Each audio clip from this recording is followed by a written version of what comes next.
Guys, welcome back to the Match Chat Podcast.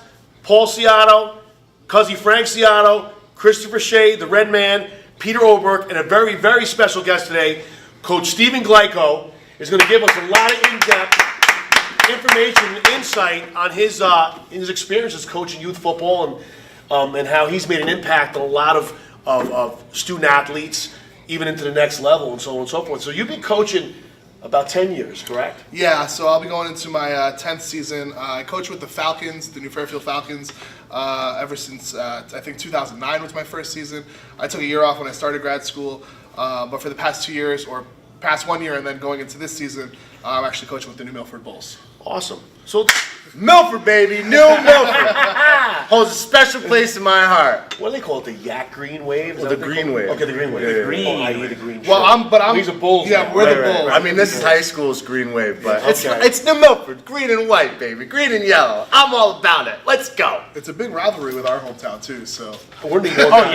yeah, We were there's Rams. no rivalry. There's no rivalry. going, I guess, saying to go from the Falcons to the Bulls or the Rebels or the Green Wave would be. Oh, I would agree. no, with that. absolutely. I would agree with that. So I would agree with that It was synopsis. a tough move. But a smart move. I guess we'll get into Now that. they about let why you it into happened. New Milford. I mean, I'm noticing you got all your teeth. So Yeah. they still let you into New Milford with all the Yeah, teeth? yes. Are any of them fake? You I pull don't one have out to- before you walk in or No, no? and I don't have to drive a tractor to practice. They For the actually record, revere him. I want the record to reflect we do love New Milford. They actually revere him because he has the most teeth. Yes. You're like a celebrity then. Exactly. That's the guy with all his teeth. Exactly. So, notwithstanding that great input, I want to say I really appreciate that. So, as you probably, if you watch the podcast and you've been paying attention to what we do here, we touch on a lot of subject matters when it comes to athletics and certain cultures and the way they're run and whatnot. And what would you say one of the greatest issues with youth football, per se, since that's what your expertise is, as far as coaching? What's one of the greatest problems or dilemmas that affects a youth football program and its progression or ability to become a good program?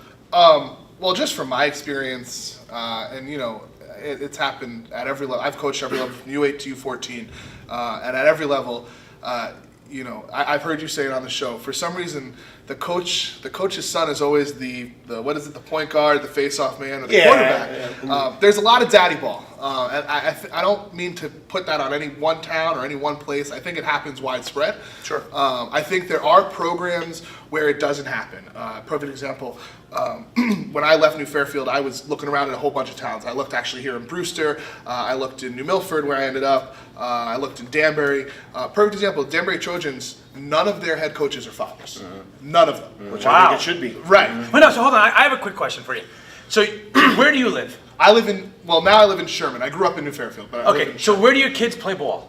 I do not. I have one daughter. She's So time out. So you're telling me your love for the sport supersedes the fact that you don't have a kid, you just want to coach. Yes, So so you have no ulterior motive for coaching outside of I want to Your be love, involved in your kids' passion. sports. no, yeah. So I and started advancement. Yeah, I started coaching when I was 22. Because you're an anomaly. Remember what he said about finishing? Yeah, but watch it. What I say because of the blue eyes, everybody responds to it. So you just have to. Well, no, my thing is that growing up in New Fairfield, I played Falcon ball for a lot of years. Discipline stick. Yeah, I know well about the discipline stick from watching the show. It doesn't have your I name want on to it. stay out of the Yeah, way. it's not for you. It's not for you. Don't worry about it. No, but I know I played in New Fairfield for a really long time, and I had a lot of great coaches. I had a lot of bad coaches too, but I like to remember the great coaches that I had. Sure. And I just felt like, when I was younger, 22, 10 years ago, I just felt like it would be wrong for me not to Give back. Right, exactly. I still play on Sundays. I play in a rec flag league down in New York. Like I love the sport so much, and that's sort of the nice, selfless answer. The true answer is I just love to compete, and so if I can get a chance to compete at something that I know I'm good at, You're gonna do it. I'm gonna do it. Exactly. And from a coaching perspective. Too. Yeah, exactly. So I love to compete with the kids, and I love building the relationships with the kids. I know athletes that you guys have featured on this show. I never coached your son, but Randy, Azzolini, Deldon, I coached all those kids as Falcons. And I love building those relationships with those families and those kids. So that's why I started coaching. Yeah. I just think it's nice that you don't have any skin in the game outside of the love of the sport. Nope. I think there should be more coaches that do it. Or if you do want to be a coach, you shouldn't be able to coach your own son's sport. I hear that. That's my biggest thing. I say, you To know his what? point, we spoke we spoke prior to the show, just going over, comparing notes and whatnot, and you made a point to me in the back saying that, you need to have parent coaches because otherwise Absolutely. youth football would not survive without Correct. parent coaches. But to your point, and to the other towns that like you said, Danbury, there's no dads that are coaching their kids.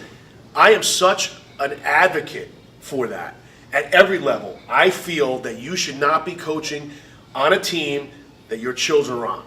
So if you want to coach, I'm willing to say go right ahead, but that means you're going to coach another team at a different age bracket if you have to, where none of your children are attached to it. Yeah. So if you really want to, like I said, to circumvent quote unquote daddy ball, as we like to, Nepotism. like we've called here a million times. What are your thoughts on that?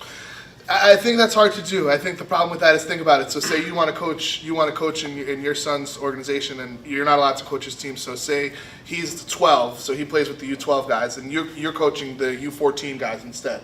So now at his U12 game, you have to, you can't go to his game now. You can't support. And yes, if I truly believe, and maybe this sounds bad from a fatherhood perspective, but if you sign up to be a coach for the U14 team, then your commitment to that team is more important than going to your son's You're football game. 100% correct. Absolutely. Right. But the fact of the matter is, you're just not going to have guys that agree to it. You're just not going to have, I don't think you'll have enough coaches to fuel a program. Well, if the template states this is the way it is here, don't sign up. That circumvents that problem. Yeah, but then what if you have 12 kids signing up and you don't have a football team? Then you don't have a football team. You go to the next town. And Absolutely, agreed. I mean, Agreed. that's- But so that's I get where that's the challenge. I get your point, and I don't disagree with you. I'm just saying from a standpoint of having been through it, and knowing what it is to go through experiences like that. That's how you kill those experiences. Now, my experience at youth in New Fairfield, it was fantastic. But what it is now, as compared to what it was, is not even close. And that's from a standpoint of who ran it. Listen, when Dave Tharis ran that league, okay, that was the best the time that, and the people after him were horrible. I coached under Dave, so yeah. But when Dave Tharis ran New Fairfield football, that's when it was at its best. And that standpoint, from a standpoint of administration and from a standpoint of all the coaches that were there. Unfortunately, he had left when I was halfway through the system, and when the people that took over were just horrendous. But the coaching nucleus was still intact to a degree, so we had a great experience, and we were really successful from a standpoint of wins. Was that the high school level? No, it was youth. So, but from a standpoint of that, to your point, what it was then is remotely different from what it is now. We had back then from New Fairfield, we had 240 kids in the program. Last year they had 83. What? Yeah. Now, why is that? Are they leaving? Is the sport? I mean, obviously, everything Yeah, going on there's a couple things, in the I'm sure. NFL with them taking knees. Maybe they don't like the sport anymore, which I'm okay with. But what's your experience? So the last thing I just want to say about the parent coaching thing is just to give you an idea of how important, how necessary of an evil the parent coaches are. If you just look at the last year I was in New Fairfield, if you looked at all the coaches, there were 2 non-parent coaches on the entire organization. The other one being a good friend of the show, Guy Rossini. We were the only 2 guys there coaching the Falcons that didn't have a son. No attachments. So think about it. Could the 2 of us be the only 2 coaches for Falcon football? It wouldn't work. Correct. But anyway, in terms of football going forward, Why has it been such a drop off? 240, 83. I think there's That's scary. Yeah, I think there's a few things. I think nationwide, youth football numbers are declining. It's the safety thing, it's the concussion thing. I get it. I used to say, it's nonsense, it's bullshit. But honestly, now I don't have a son. I have a daughter. She's only 20 months old. But I kind of get it now. So I kind of get the fear of, well, I'm not going to let my kid play a sport that's going to mess him up for life. Sure. I can understand that. The flip side of that is, honestly, I think there's a lot of kids that need football. I think They need sports for sure. Right, and I think there's certain lessons that certain sports teach. I don't have to preach that to you guys. There's certain lessons that certain sports teach that you can't get from other sports. I agree 1,000%. You guys are big on wrestling and martial arts, and I'm big on wrestling also. So I get that. Nothing will touch wrestling, but there's certain lessons that you get from football. I didn't hear what you just said. Nothing will touch wrestling. Oh, okay, that's I'm okay. I with wasn't that sure. 100%. But there are lessons that you learn being on a football team that you don't learn on a baseball team, that you don't learn on a soccer team, that you don't learn, and that's not to diminish those other sports. No, absolutely not. It's just that there are certain things that this game gives you that I think a lot of kids are missing out on because of the fears. I mean, the rules of the game are changing so much. I mean, now this year at the U10 and U8 level, there's no 3-point stances allowed. I don't know if you knew that. I didn't know that. Yeah, Pop Warner, no 3-point stances because they're afraid. Now, personally, I think this is going to lead to more injuries, but they're afraid that on the line you have head-to-head contact and that's causing concussions. That's not where kids are getting concussions, but what you're doing. I'm not going to get specific why it's going to cause more injuries, but yeah, no 3-point stances. Be in a breakdown position on the line, offensive and defensive line, no 3-point stances. This, I have a major problem with youth football. I've had a major problem with youth football for a long time, going back to what I went through as a kid. When I wanted to play football, I was never a regular-sized human being. I've been 6 foot since 250 pounds, probably since like 10, 11 years old. When I came into Milford Bulls League, I think it was like 145 or something like that. My leg wasn't 145. Right. So my mom drove me to Housatonic Valley High School. AYF, yep. Yeah, and it was an awesome experience. One thing that I see, through the years, watching football and what I'm seeing with my nephew now, kind of tie into everything we're talking about. The dad coaching, where you see the guys like wanting their kid to go and rip somebody's head off. What I don't understand is, you have these little kids, and you want them to go and knock somebody's block off. They don't even know how to form tackle yet. Plus, I also see the whole, my son's the running back, my son's the quarterback. I don't understand why in youth football, one, we don't rotate the kids to understand the game. Whether they're great at that position or not, I for sure understand, like, hey, this is a season, we want to be competitive and etc. But like, the reality is, youth football is going to set these kids up for middle school and then especially high school. One thing that I would really, and I've discussed with some friends that are coaching, I think Matt Clady or Don Clady is the one who coaches that. Forgive me, Clady brothers, I forget which one is the coach. But I had the same conversation, like, why are we not teaching these kids all the skill positions, all the physics of the game?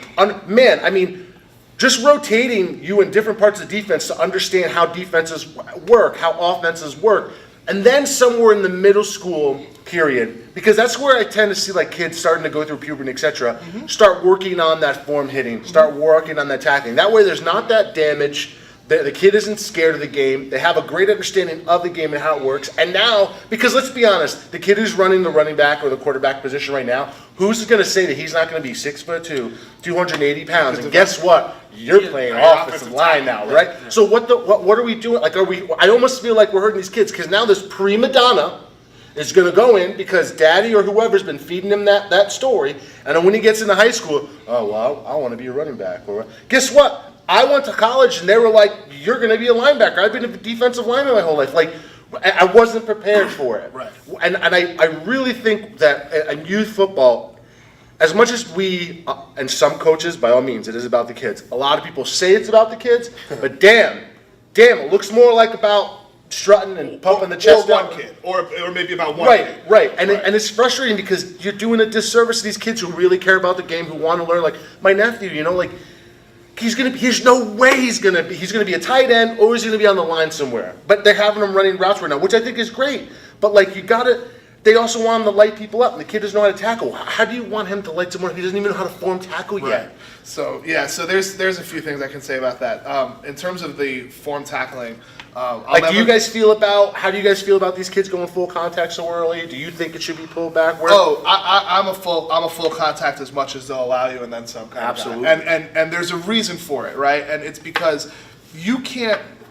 Us as grown men, and so take it from like a Brazilian jiu-jitsu, like you guys all do jiu-jitsu and stuff, right? So if you two are rolling, you two can talk to each other and say, hey, let's just go 75% today. I'm a little nauseous, whatever. Right. You guys know what 75% is. A 9-year-old doesn't know what 75% is, and his 75% and his 75% maybe way two different. different things. Yeah. So I think that's when kids get hurt. First of all, in terms of the form tackling thing, I'll never forget. And a coach that we were talking about earlier, a coach in New Fairfield, and I'll say his name because it's a good thing. Marty Morgan. He was Every practice. Yeah, he was Every practice. And let me tell you something. I was coaching on a different team, and we would be warming up, and coaches on my team would see them warming up and form tackling, and they would say, "They just form tackled yesterday. Why the hell are they form Every tackling day. again?"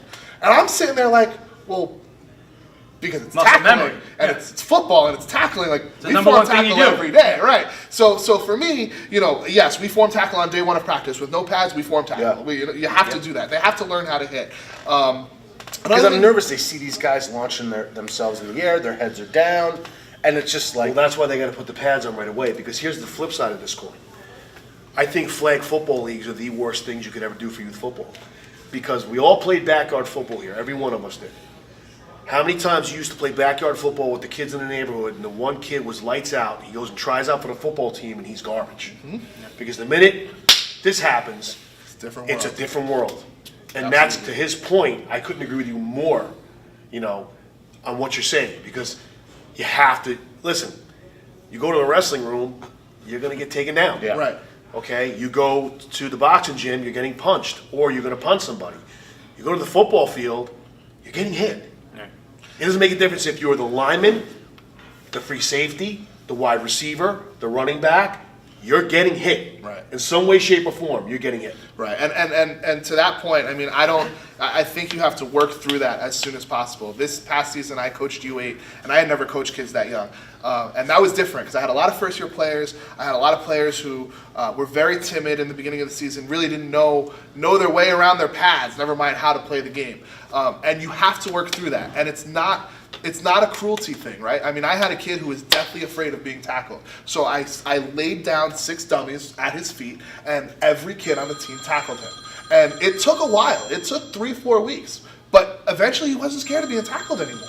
And he landed on the pads, and eventually then we progressed. Okay, the pads are gone. Now you're going to land on the grass. Oh, whoa. All right, but we're going to do it for 2 weeks. And it happens. And you work through that. And it's not a cruelty thing, because I'm not a cruelty coach. I don't believe in cruelty stuff like that. Sure. I don't do sprints at the end of practice. I don't believe in doing Lombardis and doing endless calisthenics, trying to running hills for hours. I don't do that stuff. I don't think that stuff has the value that it's worth to put the time into.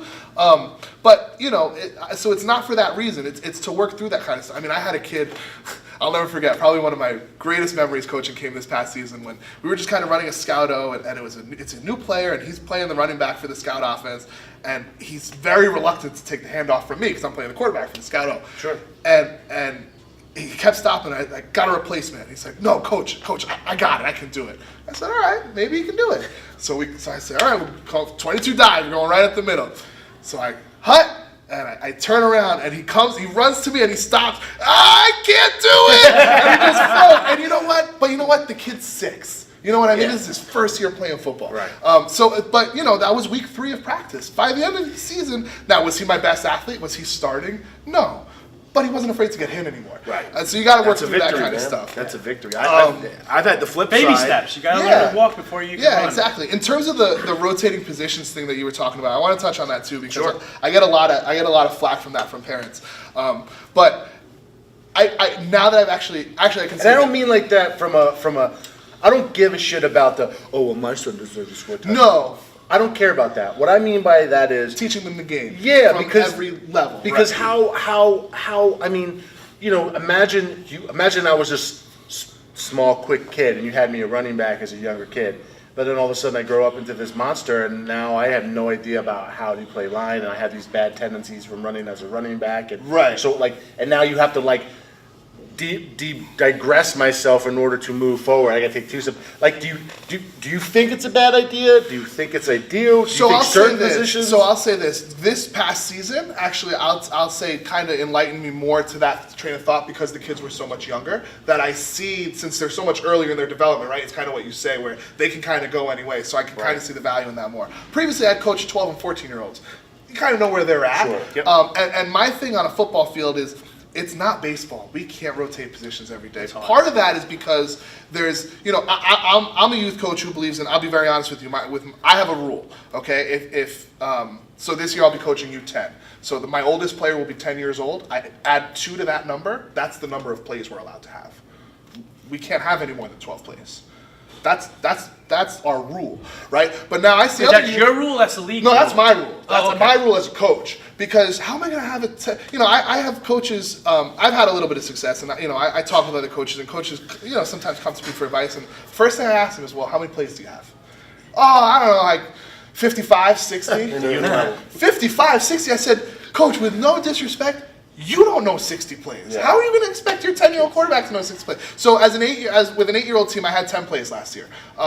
Even 10 plays, to rotate 10 plays, 11 positions, I mean, each kid has a different position. It has a different position and a different assignment. Even if I'm the tackle and you're the guard and we're both down blocking, it's still a slightly different assignment, right? So to teach kids that many spots is very, very, very difficult. What I will say is all my skills players, so I'm a single wing coach, and it's a no quarterback set. It's really old school football, 4 running backs in the backfield, guys spinning around, running every which way. You don't know where the ball. It's great. But what I'll say is, I have 4 running backs. Every one of my 4 running backs can play any one of those spots. For the most part, except for my lineman who specializes in pulling, any one of my linemen can play any spot on the line.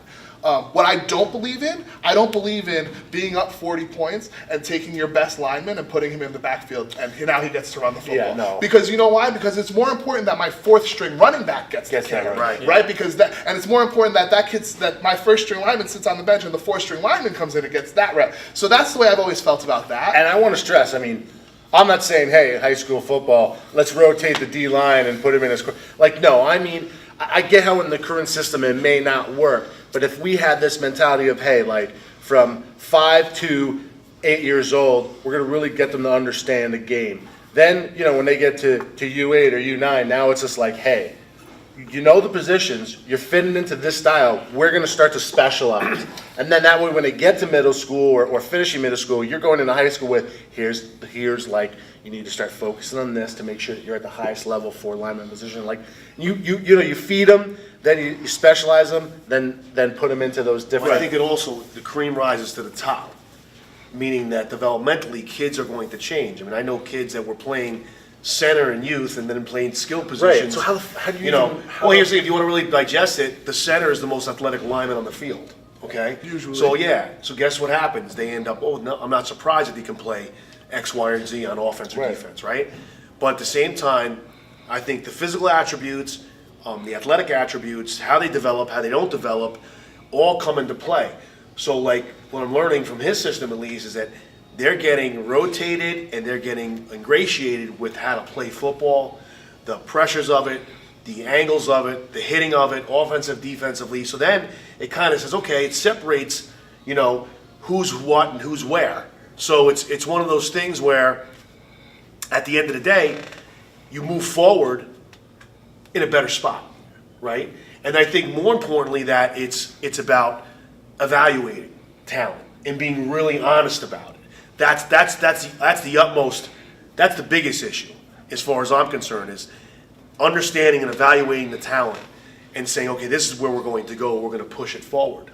And I think, maybe you can add some light to that. We mentioned daddy ball earlier, and I think that daddy ball is probably the biggest culprit at the youth level, and I've seen it at every level, where you just put kids or you put your kids somewhere because you think they should be there, even if you've got everyone else around you who's got the sports acumen of 3 lifetimes that you'll never have, saying that's not the place for that kid, and they don't do it. What's your story on that? So one thing I always, like I said, I went through a process where I was trying to decide where to coach, and part of that is selling myself a little bit. And one of the things I really tried to sell myself to these potential teams is the fact that I can look at every kid unbiased, right? Sure. And for the most part, none of you guys have any coaches that can do that. Now, I'm not saying that when my daughter grows up and plays field hockey or wrestles or does whatever she does, and I inevitably coach her sport, I'm not going to sit here and tell you that, I guarantee you I'm going to be able to look at her unbiased. I have no idea how difficult that's going to be. Sure. I'm sure it's going to be difficult. But right now, it's real easy. Right, but right now I don't have that problem. So Correct. use me for that. I had a situation when I was coaching. The daddy ball happens from it's happened since 2009, and it's happened as recently as my last year in New Milford. The first thing I'll say is the first year I was coaching, we went 7-1, and we had phenomenal athletes on the team, and we were a good football team. It was the junior midget level, so kids are around 12, 13, really just starting to come into their bodies. And we had an athlete on the team who was far and away the best athlete on the team. Sure. He had maybe 1 or 2 carries a game because he had the wrong last name. Now, we had a situation where the other athletes around him, they were they were good, but they weren't him. They weren't him, right? And we were able to win games. We were able to go 7-1. But then we went to playoffs, and those kids had a bad day, and nobody even looked at this kid. And the same thing has happened even the past season, the last season I coached in New Fairfield. The same thing happened, with an athlete that all of you, I don't want to say names, but all of you know very well. And that's a kid that, I'm looking at him, I'm like, that kid, why doesn't he carry the football? Like, he's really fast, he hits hard, he hits the hole hard. Why aren't we giving him 14, 15, 16 carries a game? Because Pop Warner football, if you want to win, listen, I'll be very honest with you. I coached Randy Benitez for a long time. Randy Benitez got 30 carries a game because Randy Benitez was the best player on the field. Right. And that's how you win Pop Warner football games. Sure. You put him behind a kid like Zach Deldon, and you put him behind that's going to block for him, and you make those things happen. Right. But when the daddy ball comes in, it never stops. I mean, I had a situation in New Fairfield where a head coach was playing his kid at quarterback, and I shit you not, we went through 5 centers by week 5 because we were fumbling 30, 40% of And our it was the snaps. center's fault, It was always not the the center. quarterback's Right, we didn't even think about it could be the switching the quarterback's quarterback. So and it's things like that. It's like, don't you want your kid to succeed? And like, don't you want your kid to win?